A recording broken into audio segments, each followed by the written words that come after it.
안녕하세요. 코치 박윤창입니다. 시합준비 웨이트 20회 커리큘럼 SWT20은 아래 댓글 링크로 문의해주세요. 오늘은 복근 운동과 등 운동 4가지를 진행할 건데요. 아주 중요한 등 운동들이니까 꼭 잘 봐주시고요. 복직근 운동 중에서 매복사근을 진행하겠습니다. 매복사근은 늑골에서 장골까지 닿기 때문에 늑골을 골반으로부터 멀리 떨어뜨려야 근육이 늘어나고 늑골을 골반으로 가깝게 다가가야 근육이 수축됩니다. 덤벨을 잡고 있는 쪽 운동이 아니라 덤벨을 잡고 있는 반대쪽 운동이죠. 덤벨 방향으로 너무 깊게 내려가면 허리 디스크 손상이 올 수 있으니까 꼭 주의해 주시고요. 덤벨의 무게를 반대쪽 외복사근으로 끌고 와서 수축해 주시고 덤벨의 무게를 천천히 버티면서 늘려주셔야 외복사근의 강한 장력을 느끼실 수가 있습니다. 옆에서 보면 양쪽 어깨가 좌우로 내려가는 것을 확인할 수가 있습니다. 어깨가 움직이지 않으면 외복사근도 사용이 안 되고 있는 것이니까 거울을 보면서 어깨의 위치 잘 확인해 주세요. 덤벨의 무게는 14kg으로 진행을 했고요. 외복사근의 강도가 강해지면 전면, 측면 포징을 취했을 때 굉장히 몸의 완성도가 높아지게 됩니다.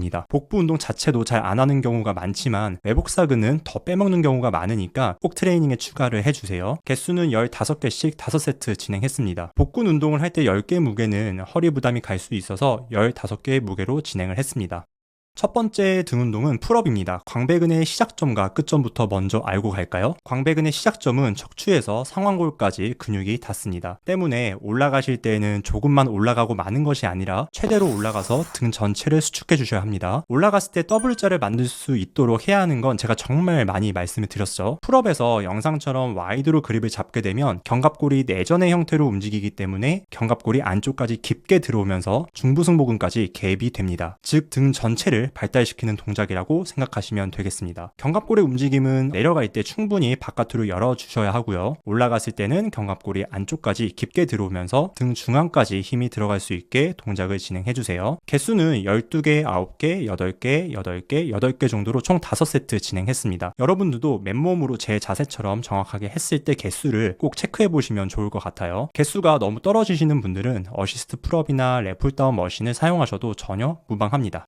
두 번째 등 운동은 시티드 케이블 로우입니다. 자, 우리 로우 하면 두 가지 먼저 떠올려야 하죠. 손을 뻗었을 때 몸통과 팔의 각도가 90도, 당겼을 때 팔의 각도가 90도입니다. 위에서 말씀드렸듯이 광배근은 척추에서 상완골까지 닿기 때문에 팔꿈치가 쭉 펴져야 충분히 광배근을 늘릴 수가 있고요. 당겼을 때 팔꿈치가 몸통 뒤로 살짝 넘어가야 광배근의 강한 수축을 가져갈 수가 있습니다. 그립을 당겼을 때 견갑골의 모양을 보여드리기 위해서 뒤에서 촬영을 해보았습니다. 생각보다 로우 동작을 시켰을 때 견갑 주변을 사용하지 않고 광배근만 사용하는 경우가 많은데요. 모든 등 운동을 진행하실 때에는 수축을 할 때 견갑골이 안쪽으로 충분히 들어와서 강하게 수축을 해 주셔야 합니다. 본인에게 안 맞는 무게를 해서 끝까지 견갑골을 수축하지 않거나 아예 견갑골이 안쪽까지 들어오는 걸 인지를 못하고 트레이닝을 계속해서 진행하시게 되면은 등 근육의 분리도가 엄청 흐릿하고 약해지니까 꼭 영상 한 번씩 촬영해 보시고 등 전체 수축에 집중해서 트레이닝 해 주세요. 무게는 케이블 무게로 75kg으로 10개씩 5세트 진행했습니다.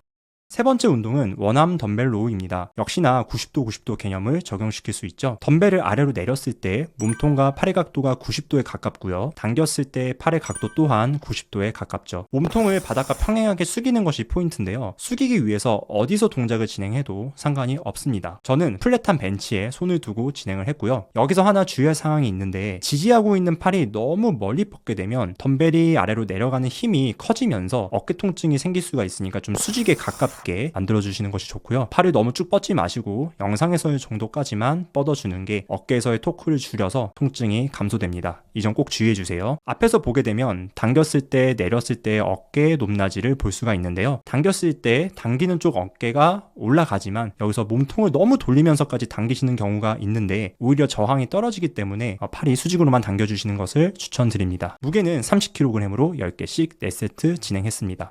마지막 네 번째 동작은 해머 로우 로우입니다. 이번 영상은 거의 로우 위주로 진행했어요. 90도 90도 한번 확인하고 가실까요? 손을 뻗었을 때 몸통과 팔의 각도가 90도, 당겼을 때가 90도인 거 다시 확인할 수가 있죠. 정말 이 개념만 알고 계시면 어떤 로우 머신이 있어도 다 끼워 맞출 수가 있습니다. 정말 중요한 개념이에요. 뒤에서 보게 되면 당겼을 때 팔꿈치가 몸통에서 많이 떨어지는 것을 볼 수가 있죠. 이 머신은 광배근보다는 등 중앙의 힘 전달이 훨씬 큰 동작입니다. 등 중앙 발달이 뚜렷해야 백포징을 잡았을 때 분리도가 멋지게 나오게 됩니다. 당겼을 때는 견갑골이 역시나 깊게 들어올 수 있게 동작을 진행해 주셔야 하고요. 로우에서 견갑골을 안쪽까지 밀어넣지 않는 경우가 많으니까 오늘 총 3가지 로우 동작을 통해서 깊게 수축하는 방법 알아가셨으면 좋겠습니다. 한쪽의 무게는 35kg으로 10개씩 5세트 진행을 했고요. 네, 오늘 이렇게 외복사근과 등 운동을 진행해 보았는데요. 시합 준비하시는 선수분들에게 정말 중요하니까 꼭 강도 있게 따라해 보시고 SWT20도 많이 사랑해 주세요. 저는 다음 시간에 더 안전한 콘텐츠로 찾아뵙겠습니다. 안녕.